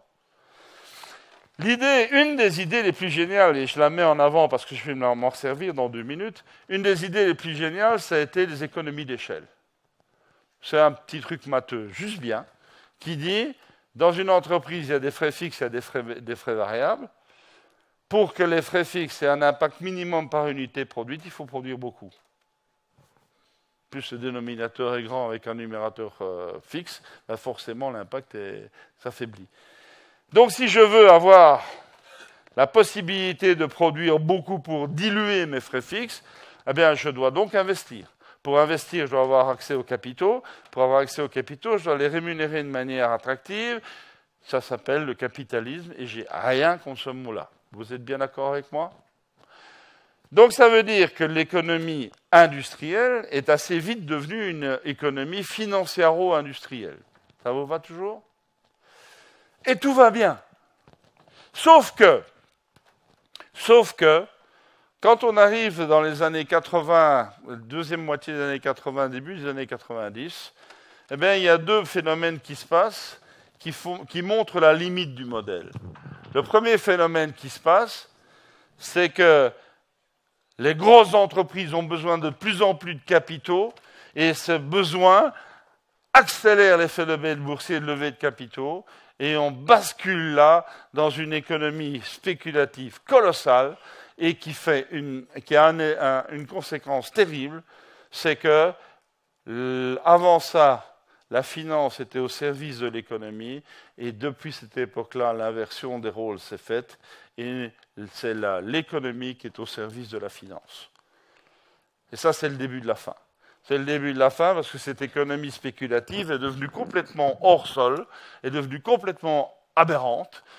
Aujourd'hui, sur la toile, quand il y a 100 transactions commerciales qui se font, il y en a 94 qui sont purement spéculatives, il y en a 6 qui touchent l'économie réelle. On est dans le délire le plus total, avec toutes les bulles évidemment qui vont derrière, et dont nous avons connu quelques spécimens dans les subprimes, qui ne sont rien à côté de celles qu'on va connaître dans les 2-3 ans qui viennent. Le deuxième dérapage à la même époque, c'est quand tout le monde a les mêmes recettes pour faire baisser les prix de revient, il reste un gisement. Et ce gisement, c'est la qualité. Et on a commencé à lésiner sur la qualité. La qualité des matières premières, la qualité des process, la qualité de la main-d'œuvre, la qualité des designs, la qualité de l'ingénierie, etc., etc., etc. Pas dans tous les métiers, hein, j'entends bien, mais dans certains secteurs. Et à ce moment-là, vous avez eu un début de réaction sur certains marchés qui consiste à dire, attendez, écoutez, l'obsession des prix bas, c'est bien gentil, mais des prix bas pour de la merde, nous, ça ne nous intéresse pas. Il y a un bel exemple en France que vous avez sûrement connu pour les moins jeunes d'entre vous, c'est Jean-Pierre Coff. Vous vous souvenez de Jean-Pierre Coff? Qui hurlait sur la baisse de qualité de l'agroalimentaire en disant « mais enfin, c'est scandaleux, c'est de la merde, etc., etc. » Vous vous souvenez de ça? Bon. Eh bien, à ce moment-là, il y a quelque chose qui s'est passé qui est très intéressant et qui est en train de forger l'économie de demain. Ce qui s'est passé, c'est ceci. Et ça se résume dans une phrase que moi j'ai bien entendue dans la bouche de mon grand-père, un paysan flamand, pour ne rien vous cacher, qui disait « Je ne suis pas assez riche pour me payer du bon marché, parce que le bon marché finit toujours par coûter trop cher. » Ça vous va? Réfléchissez. Vous achetez une voiture. Le prix d'achat de la voiture, c'est la première dépense que vous allez faire pour cette voiture, d'accord? Mais le jour J+1, vous avez la voiture, vous allez commencer à payer tous les jours de votre vie pour le carburant, pour les taxes, pour l'assurance, pour les pneus, pour les entretiens, pour le contrôle technique, pour le dépannage éventuel, les réparations éventuelles, etc., etc., pendant toute la durée de vie de votre voiture. Ça vous va? Alors réfléchissons. L'obsession du prix d'achat de la voiture, c'est très gentil. Mais la réalité économique, c'est la totalité de toutes les dépenses que je vais faire pour cette voiture pendant toute la durée de vie de la voiture. On est d'accord? Et que finalement, mon objectif à moi, c'est pas d'avoir un prix d'achat le plus bas possible, c'est d'avoir une utilité maximum, c'est-à-dire d'avoir un total de dépenses sur toute la durée de vie de la voiture comparé à l'utilité réelle, à l'usage que je fais de cette voiture. Est-ce que vous êtes d'accord avec moi? Eh bien, si vous faites cette transposition de raisonnement, vous êtes dans un autre monde économique, vous êtes dans une autre logique économique, vous êtes passé de la logique de prix à la logique de valeur. Valeur d'utilité, valeur d'usage. Ça vous va, ça? Et ça, c'est colossal comme conséquence. Pourquoi? Eh bien, imaginez que je sois chef d'entreprise, ce qui est vrai, et que je me rende compte qu'il faut que je bascule d'une logique de prix à une logique de valeur d'usage. Ça vous va? Je fais quoi? Le réflexe habituel, c'est de dire je vais investir beaucoup d'argent pour augmenter ma capacité de production, et on est dans le modèle industriel classique.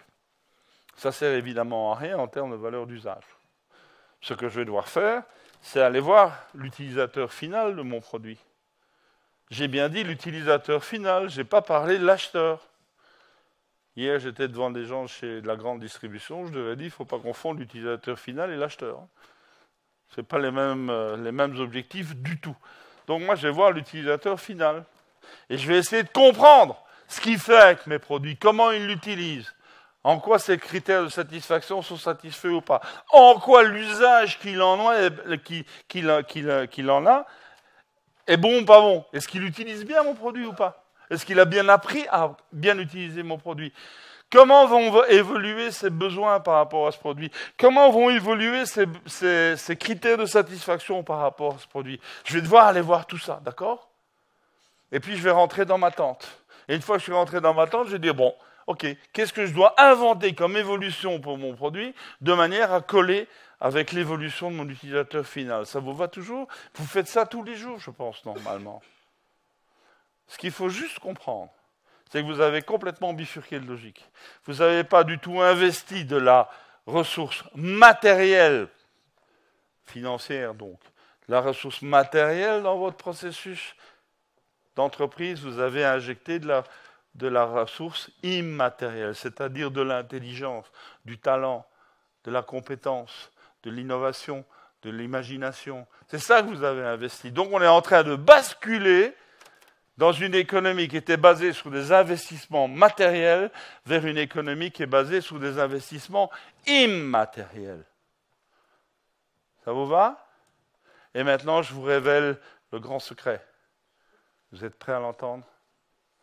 Sur les ressources immatérielles, il n'y a pas d'effet d'échelle.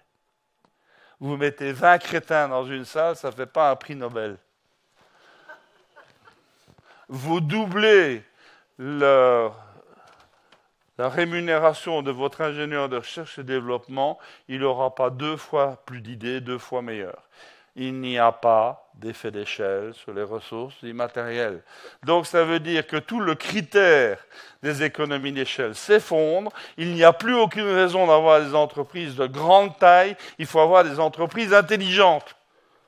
Ce n'est pas du tout la même chose. Vous voulez une preuve? Regardez les cotations boursières. Aujourd'hui, vous avez des start-up qui n'ont pas le premier client, qui valent rien du tout, qui sont juste une bande de copains délirants, qui arrivent à des cotations boursières comparables à celles de grands groupes industriels. Pourquoi? Parce que le critère de valorisation a changé. Avec le grand groupe industriel, on est dans la valorisation matérielle à partir du bilan plus goodwill, et de l'autre côté, on est dans l'évaluation potentielle du génie potentiel de la promesse potentielle d'être particulièrement génial demain. On est dans du pari. On n'a pas du tout le même regard. Et tout va bien. Je dis simplement que ce basculement-là, il est colossal. Parce qu'il faut aller au bout alors. Quand j'achète ma voiture dans l'économie d'avant, je deviens propriétaire de ma voiture. Et qu'est-ce que je suis content, et dis donc. Attends, je suis de cette génération des gamins qui, moi je viens pas du tout d'une famille riche. L'objectif, c'était de m'acheter une voiture rouge pour draguer les filles, quand même. Bon, j'ai une voiture rouge. C'était une 2 chevaux, d'accord. Enfin, rouge, quoi. Hein? Aujourd'hui, regardez comment les gamins fonctionnent. En ville, aujourd'hui, dans les grandes villes aujourd'hui, les 20-30 ans ne passent même plus leur permis de conduire. Ils ne veulent pas de voiture. Une voiture, c'est une source d'emmerdement, ce n'est pas du tout une source de joie. Et quand ils doivent se déplacer, ils prennent les transports en commun, ils prennent les trains, ou alors c'est « Allô, Blablacar? Vous y êtes ?» Pourquoi être propriétaire d'une source d'emmerdement quand on peut s'en passer? Alors évidemment, pour ma génération qui fantasmait sur la voiture, vous savez que la voiture, pour ma génération, c'était un prolongement phallique. Hein, donc, bon... Là, aujourd'hui, on n'est plus du tout dans la même logique. Donc, ça veut dire quoi? Regardez bien. Donc, ça veut dire, si on passe de la notion de prix à la notion de valeur d'usage, on abandonne parfois la notion de propriété pour arriver à la notion d'accès à l'usage. C'est Blablacar, c'est Airbnb, etc., etc., etc. Je n'ai pas besoin d'être propriétaire de quelque chose. Ce que je veux, c'est avoir l'accès à ces choses pour une période donnée, donc pendant que j'en ai besoin, et pour un prix raisonnable. Mais je n'ai plus besoin d'être propriétaire. Donc vous sentez bien que la notion de propriété et la notion d'utilité, ce n'est pas la même chose. Donc on est en train de vivre ça, et c'est évidemment passionnant. Il y a là des immenses transformations qui sont en train de se faire. Le passage d'une économie de masse et de prix à une économie des intelligences et de la valeur. Et j'insiste sur le pluriel du mot intelligence. Il n'y a pas que l'intelligence conceptuelle. L'intelligence logique mesurée par le QI. Je vous parle aussi de l'intelligence intuitionnelle. Je vous parle aussi de l'intelligence émotionnelle. Je vous parle de l'intelligence communicationnelle. Je vous parle aussi de ce que les compagnons du devoir appellent si joliment l'intelligence des mains. Ça vous va? C'est l'intelligence au sens très large du terme. Alors, ça, c'est la grande rupture du modèle économique de la courbe rouge. Comment la courbe verte va-t-elle réagir? La courbe verte, elle réagit avec un autre mot magique, qui est le mot virtuosité. C'est un mot magnifique. Qu'est-ce que c'est un virtuose? Un virtuose, c'est quelqu'un qui parvient à réussir des choses extrêmement difficiles que les autres ne réussissent pas. Ça vous va? Vous avez déjà essayé de jouer le concerto numéro 1 pour Tchaïkovski sur votre piano? Ça n'a pas bien marché, c'est normal. Donc, moi, ce que je suis en train de vous raconter, c'est que cette notion de virtuosité, elle est colossale. Parce que si vous avez bien entendu la définition que je viens de vous donner, je vous ai dit que c'était quelqu'un qui réussit à faire des choses difficiles que les autres ne sont pas capables de faire. Donc, c'est un facteur de différenciation vers le haut qui est colossal. Et quand on est le seul au monde à pouvoir faire quelque chose, les prix ne se discutent pas. Et on n'est plus dans la logique de prix. Vous voulez votre truc? Très bien, c'est moi qui fixe le prix, c'est pas vous. Vous discutez? Très bien. Moi, vous savez, mon carnet de commandes, il est plein. Vous êtes peut-être en train de vous dire, mais ça n'existe pas dans la réalité, ça. Il n'y a pas un monde économique où, moyennant un temps quelconque de préparation, on arrive à avoir des gens qui ont un carnet de commandes rempli à vie, avec des clients qui discutent jamais les prix. Ça existe, ça? Non? Oui, ça existe. Ça s'appelle les Compagnons du Loir. Ça s'appelle les Compagnons du Tour de France. Je dois aller plus vite? Vous voyez comme il est. Bon, tout ça pour dire, les compagnons, ben, c'est quoi? C'est après qu'ils ont appris à faire ce que les autres ne savent pas faire, ben, ils ont un carnet de commandes à vie avec des clients qui ne discutent jamais leur prix. Pourquoi vous ne feriez pas la même chose? Alors, dernière rupture. La dernière rupture, ben, c'est l'homme qui marche de Giacometti. Pourquoi vous vous levez le matin? Vous êtes des patrons, des managers, des entrepreneurs français, donc dans un pays qui exècre l'économie, qui exècre l'entreprise, qui exècre les managers, qui exècre les patrons, parce que par définition, un patron en France, ça ne peut être qu'un esclavagiste, virgule, un exploiteur, virgule, un fraudeur, virgule, un tricheur, virgule, un exploiteur du peuple, etc. etc., etc.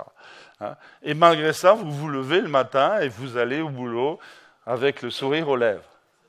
Qu'est-ce qui vous fait marcher? Quel est le moteur de vos vies? Eh bien, moi, je voudrais vous raconter très très vite ma petite histoire à moi. Vous savez que moi, je suis né d'une maman qui est la seule survivante d'Auschwitz et d'un papa que je n'ai pas connu, parce qu'il est mort 3 mois avant ma naissance. Et ma mère, eh bien, elle était dans une galère pas possible. Et donc, moi, j'ai entendu, mais 20 fois, ma mère m'a raconté ceci. Il m'a dit, Marco, tu dois réussir dans la vie. Il faut que tu réussisses dans la vie. Sous-entendu, pour ne pas être dans la dèche dans laquelle je suis. Et pour réussir dans la vie, me disait-elle, ben, il n'y a pas 36 000 solutions. Il faut travailler énormément, il faut étudier énormément. Et c'est par le travail et par l'étude que tu réussiras dans la vie. Bien. Je suis le seul à avoir entendu cette chanson-là? Non, hein? Alors, deuxième confidence de la soirée, moi j'ai 6 mouflets. Le dernier, il s'appelle Noé, il veut construire des bateaux, c'est normal. Il a 18 ans. Et quand je lui raconte ce que ma mère me disait, il est juste mort de rire. Il me dit, mais papa, écoute, mon problème, c'est pas de réussir dans la vie. Mon problème, c'est de réussir ma vie. C'est pas du tout la même chose. Moi, je veux construire des bateaux. Je veux pas devenir riche, je veux pas être encensé, je veux pas avoir une renommée internationale, je m'en tape. Moi, ce que je veux, c'est faire ce qui me rend à moi profondément heureux. Très bien. Eh bien, on a tendance à dire, ben ça c'est la grande rupture aujourd'hui, c'est réussir dans la vie, réussir ma vie. Et moi je dis, méfions-nous. Méfions-nous pourquoi? Parce que moi je suis intimement persuadé que le vrai problème que nous vivons, c'est un problème beaucoup plus profond. C'est le problème éthique, le problème du vivre ensemble. Et les gens qui voulaient réussir dans la vie, dans ma génération, vous en avez connu comme moi, capables de tuer père et mère, à écraser tout ce qu'il y a alentour pour pouvoir réussir dans la vie, dans le regard des autres, dans l'échelle sociale, capable de tous les forfaits pour ça. Mais on n'a pas le privilège de ça. Hein. La génération de Noé, c'est la même chose. Réussir ma vie, c'est très bien, mais regardez bien, autour de ces gens-là, parmi ces gens-là, il y en a toute une série qui sont prêts à instrumentaliser tout ce qu'il y a autour d'eux en fonction de leur nombril narcissique.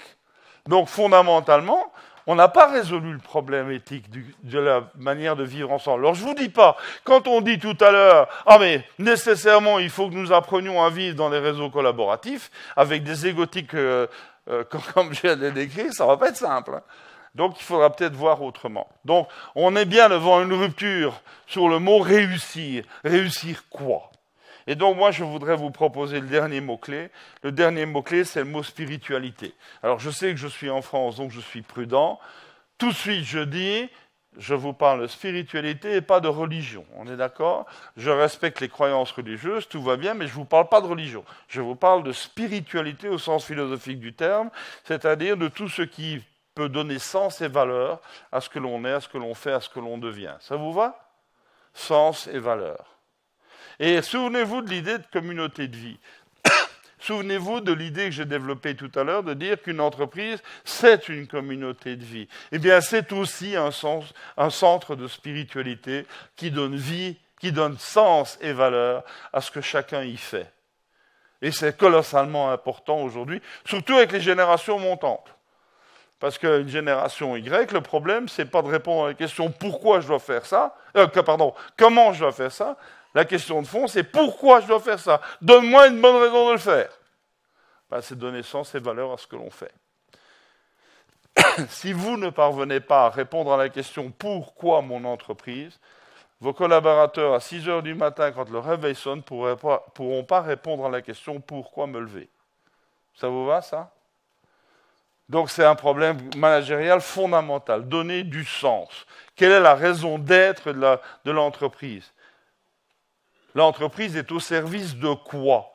Milton Friedman, prix Nobel d'économie, fondateur de l'école de Chicago, au début des années 80, répondait « La seule et unique raison d'être d'une entreprise, c'est de servir des dividendes à ses actionnaires. » Vous allez vachement motiver vos troupes avec ça. Il faut peut-être trouver autre chose. Donc, moi, je suis entièrement persuadé qu'il faut vraiment réfléchir à ça très profondément. J'en arrive au bout. Vous vous souvenez de mon petit schéma avec la courbe rouge qui descend, la courbe verte qui monte et la zone de grande turbulence autour du point de croisement? Ça vous va, ça? Je pense que vous avez compris qu'on est quelque part au milieu, là. Et normalement, si vous êtes sain de corps et d'esprit, ce que vous êtes, forcément, vous êtes chez Tilt. Vous devrez vous poser la question, attends, ça va encore durer longtemps, ce bordel? Non? C'est pas une question que vous posez? Eh bien, j'y réponds. Sans supplément, ce qui ne me ressemble pas d'habitude. Je vous montre le même schéma avec des dates. Et ces dates, je prends 2 précautions. 1, c'est un travail qui a été fait bien sûr avec des historiens. Et 2, ce sont des dates mais qui sont indicatives. C'est évidemment pas prédicatif, ça n'a aucun sens. Hein. Voilà, le schéma il dit ça. Il dit que la première grosse rupture qu'il y a eu dans la confiance par rapport à la modernité, c'est la guerre 14-18 dont nous fêtons le centenaire aujourd'hui. Et je suis très content qu'on fête ce centenaire et qu'on ressorte des documents parce que ça a été une boucherie immonde. C'est une immense connerie. On a sacrifié 18 millions de gens. Je ne sais pas si vous vous rendez compte de ça, de manière absurde, pour des raisons absurdes. Comment voulez-vous qu'un jeune gars de 20 ans j'allais dire qu'on recrute, mais ce n'est pas du recrutement, qu'on enrôle dans l'armée avec un bel uniforme Chamari en 1914, qui passe 4 ans dans les boues d'une tranchée de la Somme ou de la Marne, comment voulez-vous qu'il ne se pose pas de questions sur le bien fondé de ce qu'il fout là? La foi dans le progrès, elle prend un coup, hein. Si effectivement le progrès c'est d'en arriver là, il faudra peut-être qu'on re-questionne la notion de progrès. Donc voilà, ce que je suis en train de vous dire, c'est que 1914, c'est une grande rupture. Et une deuxième grande rupture de la guerre 14-18, je rends hommage à toutes les dames qui sont là ce soir. Avant la guerre 14-18, le rôle sociétal ou la fonction sociétale des hommes et des femmes était clair. La femme au foyer, l'homme au bistrot. C'était simple. Je suis d'accord. Avec la guerre, les gars, ils sont au front, on est d'accord? Qui a fait tourner l'économie? Qui a fait tourner les fermes? Qui a fait tourner les usines? Qui a fait tourner les magasins? Les nanas, on est d'accord? Et donc les nanas, c'est elles qui ont porté l'économie de guerre pendant 4 ans. Et quand les gars, ou plus ou moins ceux qui étaient encore plus ou moins en bon état psychique ou physique, sont revenus, on a dit aux filles, dites les filles, vous avez été super. Hein. Alors là, bien. Alors là, bien. Hein. D'ailleurs, on va vous remercier, on va avoir un truc génial pour vous remercier, on va inventer la fête des mères. Ouais! Texto, hein. Et qu'est-ce qu'elles ont répondu, les nanas? En bon français, elles ont dit « no way ». Et donc, il y a là quelque chose qui s'est mis en place, avec, dans les pays anglo-saxons, la montée en puissance des suffragettes. Ça va? Et en France, il y a un très très beau symbole de cette bifurcation totale, c'est la garçonne. Vous vous souvenez de ça? Tout début des années 20. C'est la femme qui en arrive à faire des choses, mais incroyable. Elle se coupe les cheveux. Elle ne met plus de gaine, elle raccourcit ses robes, elle se met à fumer avec des longs porte-cigarettes comme ça, elle va boire son coup de temps en temps. J'ai bien dit boire son coup, on est d'accord, hein, etc., etc., etc. On a là quelque chose de fabuleux. La femme se libère, elle reprend possession de ses propres critères de vie, de ses propres critères esthétiques. Voilà. Bon, soit, j'en arrête là. Deuxième date. Les historiens nous disent, l'histoire montre qu'au moment où on quitte une situation d'équilibre d'avant et qu'on rentre dans une situation d'équilibre après, il se passe un siècle et demi. Donc vous voyez, le haut de la courbe verte, là-bas, c'est 2070. Si c'est 2080 ou 2085, personnellement, je m'en tape un peu. Hein. Ce que je veux juste dire, c'est qu'on est dans l'histoire longue. On n'est pas dans quelque chose qui se gère à court terme. On parle de 6 générations, là. Hein. Alors, autre chose, c'est le point de croisement. Mais le point de croisement, on est dedans. Bon, alors là, je vous passe les détails d'autres modèles dont je n'ai pas le temps de vous parler aujourd'hui, sinon Patrick va me faire les grands yeux. Hein. On est bien là dans l'œil du cyclone. On est bien là dans le milieu. La discussion porte autour de mais qu'est-ce qui va déclencher le basculement l'un à l'autre? Ben ça, il n'y a pas de réponse. Mais c'est bientôt.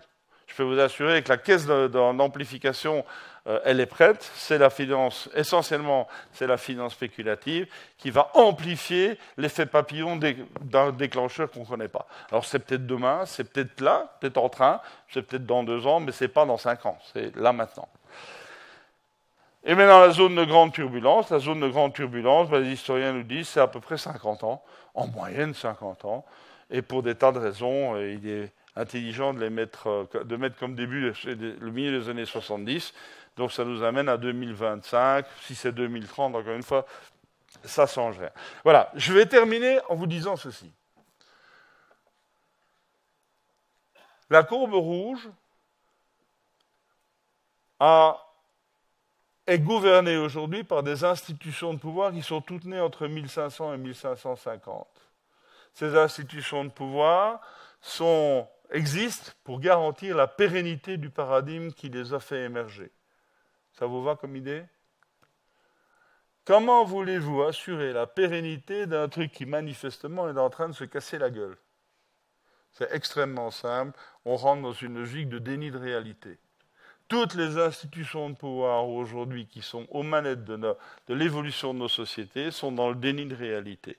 La courbe verte n'existe pas, il n'y a pas de rupture paradigmatique, il n'y a pas les 5 ruptures dont on vient de vous parler.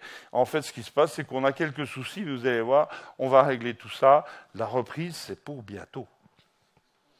La reprise de quoi, on ne sait pas, mais c'est la reprise, c'est pour bientôt. Les médias transmettent ça. Les médias vous appliquent systématiquement une tactique bien connue, qui est un adage qui dit « un arbre qui tombe fait beaucoup plus de bruit qu'une forêt qui pousse ». Donc je parle des arbres qui tombent, et je ne parle jamais de la forêt qui pousse. Donc la courbe verte qui est en train de pousser tous les jours n'existe pas. Ça vous va ? Quand je regarde l'évolution de la courbe rouge avec les lunettes de la courbe rouge, c'est-à-dire des institutions de pouvoir, avouez qu'il y a de quoi être extrêmement optimiste quant à l'avenir du pessimisme. Et c'est bien ça qu'on vous répète, on vous répercute dans les médias, n'est-ce pas? Maintenant, s'il vous plaît, c'est vraiment le mot de la fin. Enlevez les lunettes de la courbe rouge, mettez les lunettes de la courbe verte. Regardez cette courbe verte, je n'ai rien changé du tout au schéma. Je veux juste vous dire quelque chose. Ça arrive une fois tous les 550 ans et ça tombe sur nous. Elle n'est pas belle la vie? Une fois tous les 550 ans, on doit réinventer la vie et ça dépend de nous. Pas chouette ça? Donc moi ce que je veux dire, c'est qu'il y a une bonne raison de le faire. Une bonne raison de travailler dur aujourd'hui, chacun dans votre monde, à réinventer le monde, c'est que c'est le monde que vous allez réinventer qui sera celui de vos enfants et de vos petits-enfants. Et c'est une bonne raison de le faire. Donc autrement dit, et je termine par là, je fais ma dernière slide, c'est une photo prise à Londres. Sorry for the inconvenience, we're trying to change the world. Désolé pour le dérangement, on est juste en train de changer le monde. C'est ce que vous faites tous les jours. Mes petits-enfants vous en remercient du fond du cœur.